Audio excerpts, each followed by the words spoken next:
ধূমপান, মদ্যপান ও মাদক সেবন স্বাস্থ্যের পক্ষে ক্ষতিকর।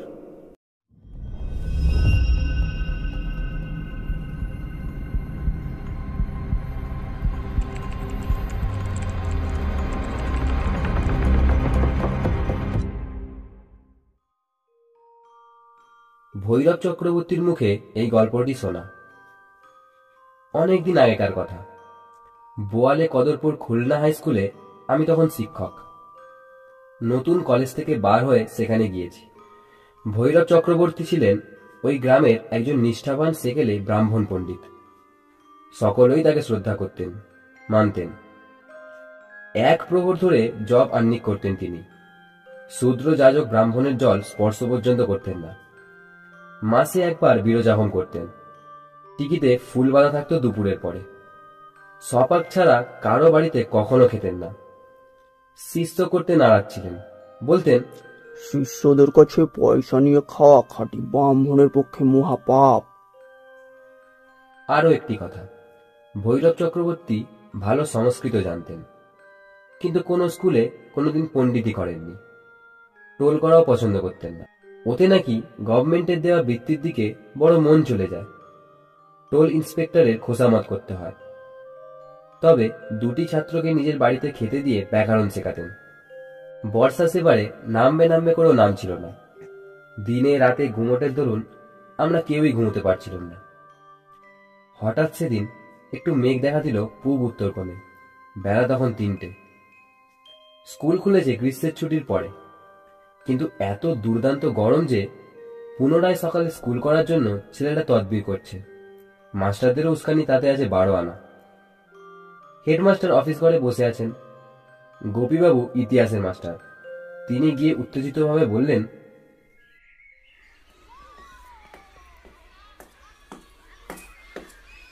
স্যার, মেঘ করেছে। মুরলী মুখুজ্জে, এই নামে তিনি ও অঞ্চলের ছাত্রদের মধ্যে কুখ্যাত। গম্ভীর স্বরে বললেন, কিসের মেঘ? আগে মেঘ যাকে বলে। কি হয়েছে তাতে? আগে বৃষ্টি হবে বলে মনে হয়। স্কুল ছুটি দিলে ভালো হতো। ছেলেরা অনেক দূর যাবে, ছাতা আনেনি অনেকে। বৃষ্টি হবে না ও মেঘে। খাস ইন্দ্রদেবের অফিসের হেডকেরা নিয়েও এতটা আত্মপ্রত্যয় সুরে একথা বলতে দ্বিধা করতে বোধ হয়। কিন্তু সকলেই জানে মুরলী মুখুজ্জের পাণ্ডিত্যের সীমার পরিসীমা নেই। আবহাওয়া তত্ত্বটি তার নখদর্পণে। গোপীবাবু দমে গিয়ে বললেন, বৃষ্টি হবে না? না। কেন স্যার? বেশ মেঘ করেছে তো। মেঘের আপনি কি বোঝেন? ওকে বলে তাঁত মেঘা। ও মেঘে বৃষ্টি হবে না। আমিও পাশের শিক্ষকদের বিশ্রাম কক্ষ থেকে জানলা দিয়ে মেঘটা দেখেছিলাম এবং আসন্ন বৃষ্টির সম্ভাবনাতে পুলকিত হয়ে উঠেছিলাম। মুরলী মুখুজ্জের নির্ঘাত রায় শুনে আমি তাড়াতাড়ি বাইরে এসে বললাম, স্যার, বৃষ্টি হবে বলেই কিন্তু মনে হচ্ছে। মুরলী মুখুজ্জে বললেন, তাঁত মেঘা। মেঘ হলেই বৃষ্টি হয় না। কোন মেঘে বৃষ্টি হয় স্যার? এখন বৃষ্টি হবে আল্টোস্টোটাস মেঘে, যাকে বলে সিট ক্লাউড। ও, তাছাড়া হাওয়া বইছে দক্ষিণ থেকে। মনসুনের আগে হাওয়া ঘুরে যাবে পূবে। ও আচ্ছা আচ্ছা আচ্ছা। আর কোনো কথা বলতেই আমাদের আর সাহস হলো না। কিন্তু ইন্দ্রদেব সেদিন বড়ই অপদস্থ করলেন আবহাওয়া তত্ত্ববিদ মুরলী মুখুজ্জেকে। মিনিট 15 মধ্যেই মেঘের চেহারা ঘন কালো হয়ে উঠল। মেঘের চাদর ঢাকা পড়ল আরো ঘন আরেকখানা মেঘের চাদরে। তারপর স্কুলের ছুটি হওয়ার সামান্য কিছু আগেই ঝমঝম করে মুষলধারে বর্ষা নামল।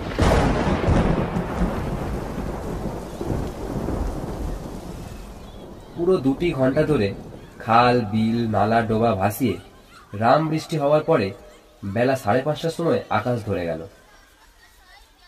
ছেলেরা তখনও পর্যন্ত স্কুলেই আটকে ছিল। কোথায় আর যাবে? সবাই আমরা আটকে পড়েছিলাম। গোপীবাবু জয় গর্বে উৎফুল্ল হয়ে মুরলী মুখুজ্জেকে গিয়ে বললেন,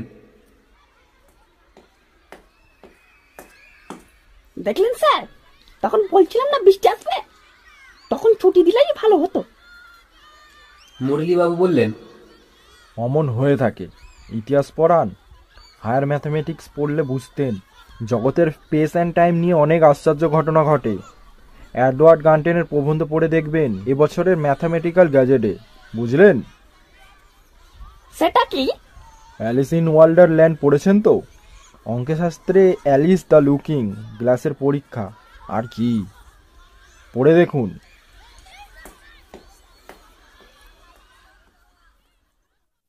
গোপীবাবু চলে গেলেন। অঙ্কশাস্ত্রের কথা উঠলেই স্বভাবত তিনি সংকুচিত হয়ে পড়েন। বৃষ্টি থেমেছে। স্কুল থেকে বেরিয়ে গোপীবাবু আর আমি চলেছি। দুজনেই আমরা আজ মনে মনে বড় খুশি। হেডমাস্টারকে আজ বড় জব্দ করা গিয়েছে। রোজ রোজ কেবল চালাকি। এমন সময় ভৈরব চক্রবর্তীর বাড়ির দাওয়ায় দেখি তিনি দাঁড়িয়ে আছেন। আজ তার মন খুব খুশি। তিনি আমাকে ডেকে বললেন, কেমন ননিবাবু, বৃষ্টি হলো তো? এই যে চক্রবর্তী মশাই, নমস্কার। তা হলো। হবে না, আজ 3 দিন ধরে হোম করছে বৃষ্টির জন্যে। ওর বাবাকে হতে হবে। অবশ্যই বৃষ্টির পিতৃদের যে কে তা ভালো জানা ছিল না। বললাম, বলেন কি, হোম করার ফল তাহলে ফলেছে বলতে হবে। গোপীবাবু অর্ধস্ফুট স্বরে বলে উঠলেন, লাগে তাক, না লাগে তো। ভৈরব চক্রবর্তী কথাটা শুনতে পেয়ে বললেন, মাস্টার বাবুরা আসুন, দুজনে আমার বাড়ির ভিতরে আসুন, দেখাই আপনাদের। আসুন আসুন আসুন। গোপীবাবু ও আমি দুজনে দাওয়ায় গিয়ে বসলাম। মনটা বেশ ভালো। দুঃসহ গরমের পর প্রচুর বৃষ্টি হয়ে দিনটি একেবারে ঠান্ডা হয়ে গিয়েছে। আজ 15 দিন দারুণ গুমোট, রাত্রে ঘুমোইনি। গোপীবাবু কেবল বলেছিলেন, আজ খুব ঘুম হবে, কি বলেন? নিশ্চয়ই, তা আবার বলতে। ভৈরব চক্রবর্তী আমাদের নিয়ে গেলেন ঘরের মধ্যে। সেখানে সত্যি হোমের আগুনের কুণ্ড। বালি বিছিয়ে তৈরি, বেলকাঠ ও যজ্ঞী ডুমুরের ডালের বাড়তি যজ্ঞের কাঠ একপাশে গোছানো, পুরনো পাত্রে সিধে সাজানো, তামার টাটে নারায়ণ শিলা, সিঁদুর বেলপাতা তামার বড় থালায়। হোম হয়ে গিয়েছে। উপকরণের অবশেষ এদিক ওদিক ছড়ানো। ভৈরব চক্রবর্তী বললেন, দেখলেন মাস্টার বাবুরা, হোম করার ফল আছে কিনা দেখলেন তো? আপনি অলৌকিক কিছুতে বিশ্বাস করেন? নিশ্চয়, নিজের চোখে দেখা অপদেবতাদের কাণ্ড দেখেছি যে কত, পঞ্চমুণ্ডী আসনে জপ করার সময়। বলুন না কয়েকটা ঘটনা। না, সেসব আজ বলবো না, থাকবে। কিন্তু আজ 1 বছরও হয়নি একটা অলৌকিক কাণ্ড দেখেছিলাম আমার এক যজমান বাড়িতে, সেটাই বলি। একটু চা করতে বলি কি? বসো, তোমরা বসো।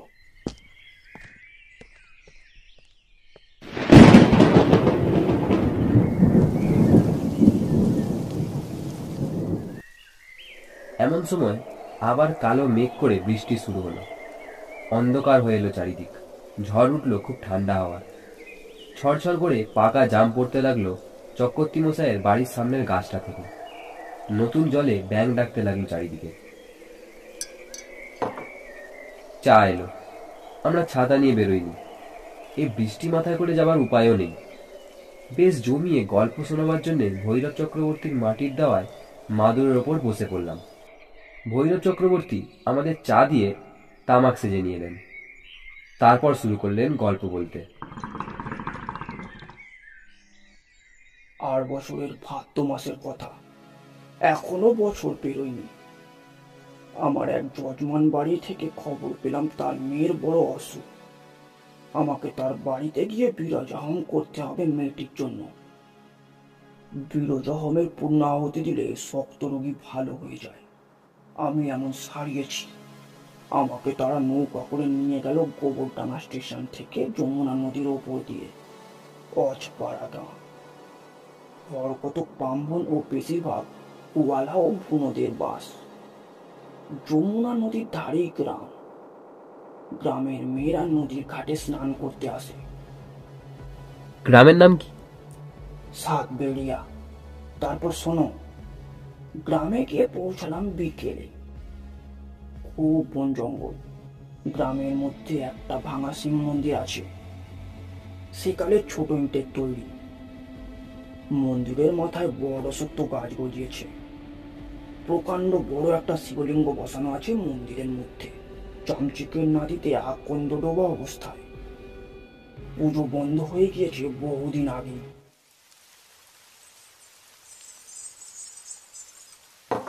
এই সময় আমাদের জন্য ভৈরব চক্রবর্তীর বড় মেয়ে শৈল চাল ভাজা ও ছোলা ভাজা নিয়ে এলো তেল নুন মেখে। ভৈরব চক্রবর্তী বিপত্নিক। তার মেয়ে শ্বশুর বাড়ি থেকে এসেছে সবে কদিন হলো। চলে গেলে চক্রবর্তী মশাই নিজেই রান্না করে খান। ভৈরব চক্রবর্তী ও আমরা দুজনেই খাবার খেতে আরম্ভ করে দিলাম। এখনো দিব্যি দাঁতের জোর। ওই বয়সেও এমন চাল ছোলা ভাজা যে খেতে পারে, তার দাঁত বহুদিনও নষ্ট হবে না। তিনি খেতে খেতেই বলে চললেন, ওই শিব মন্দিরের কথাটা মনে রাখবে, এর সঙ্গে আমার গল্পের সম্পর্ক আছে। তারপর আমরা গিয়ে সেই বাড়িতে উঠে হাত পা ধুয়ে জল খেয়ে ঠান্ডা হওয়ার পর গৃহস্বামী একটি ঘরে আমায় নিয়ে গেলে। অসুস্থ মেয়েটি সেই ঘরেই শুয়ে আছে। বয়স 13-14 হবে। নিতান্ত রোগা নয়, বেশ মোটা সোটা ছিল বোঝা যায়। গলায় এক গ্লাস মাদুলি। মেয়েটি চোখ বুজে এক পাশ ফিরে শুয়ে আছে। আমি ঘরের মধ্যে ঢুকতেই সে একবার মাথা তুলে দেখে আবার পাশ ফিরে শুয়ে গেল। মেয়েটির গায়ে বেশ জ্বর, 3-এর কাছাকাছি হবে।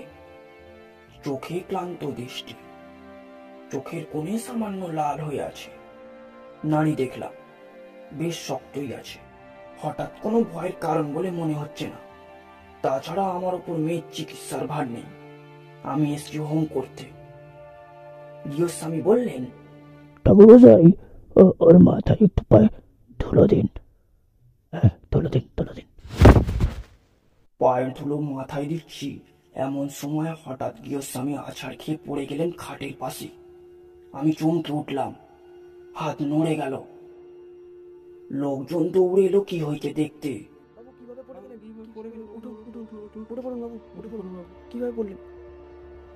কিছু সেখানে নেই, না একটা কলার খোসা না কিছু। লোকটি পড়লো কি করে? পায়ে ধুলো দেবার কথা চাপা পড়ে গেল। গৃহস্বামীর মাথায় ও মুখে ওর বড় শালা ঠান্ডা জল দিতে লাগলো। মেয়েটি ফুঁপিয়ে ফুঁপিয়ে কাঁদতে লাগলো। সে কি এক হইচই ব্যাপার! আমার মনটা খারাপ হয়ে গেল। আমি তান্ত্রিক, হোম করি, কিছু কিছু দৈব ঘটনা বুঝি। লক্ষণ প্রতিলক্ষণের চিহ্ন আর ইঙ্গিত নিয়েই দৈব। গোড়াতেই এর লক্ষণ খারাপ বলে যেন মনে হচ্ছে। তবে কি হোমে বসবো না? সন্ধ্যার কিছু পরেই শিব মন্দিরের সামনে রাস্তায় পায়চারি করছি। বড্ড গরম, বাড়ির মধ্যে হাওয়া নেই, রাস্তায় তবু হাওয়া বইছে। হঠাৎ আমার কানে গেল কে যেন বলছে, শুনুন, শুনুন না। দুবার কানে গেল কথাটা। এদিক ওদিক চাইতেই চোখে পড়ল শিব মন্দিরের মধ্যে ঠিক দোরগোড়ায় একটি মেয়ে মানুষ দাঁড়িয়ে আছে। আমি বললাম, আমায় বলছেন? হ্যাঁ, ও খুকির জন্যে বিরজা হোম করবেন না, ও বাঁচবে না। কে আপনি? আমি যেই হই, যদি ভালো জানতো এই হোম করবেন না।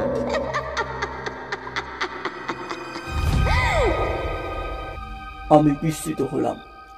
নির্জন অন্ধকার ভাঙা মন্দিরে সেখানে এখন মেয়ে মানুষ আসবে কে? এমন আশ্চর্য কথাই বলবে কেন? আমার খানিকটা রাগ হলো। আমার ইচ্ছা শক্তির ওপর বাধা দেয় এমন লোককে। মানুষ তো দূরে থাক, অপদেবতাকেও কখনো গ্রাহ্য করিনি। মায়ের আশীর্বাদে সবই সম্ভব হয়। ভৈরব চক্রবর্তীকে ভয় দেখানো এত সহজ নয়। আমার এই অদ্ভুত দর্শনের কথা বাড়ি ফিরে কাউকে বললাম না। রাতে বসে হোমের জিনিসপত্রের ফর্দও করে দিলাম।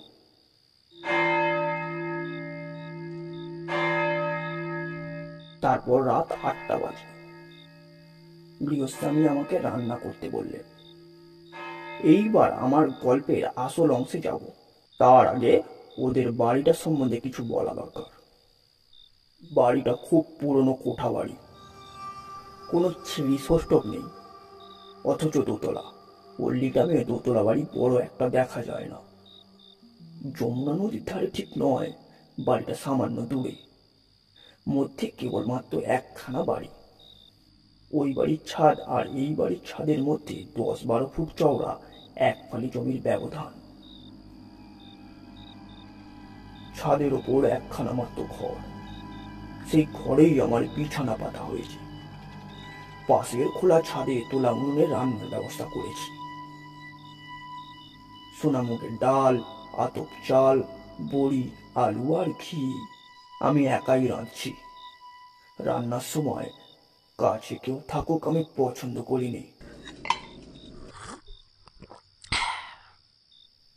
রান্নার আগে একবার চা করে খেলাম, পরে তৈরি চা খেয়ে তৃপ্তি পাইনি। রান্না করতে রাত হয়ে গেল। রাত সম্পূর্ণ অন্ধকার। একটু জুড়িয়ে তামাক খেয়ে নিয়ে হাঁড়ি থেকে ভাত পেরে নিলাম আঙুর কলা পাতাতে।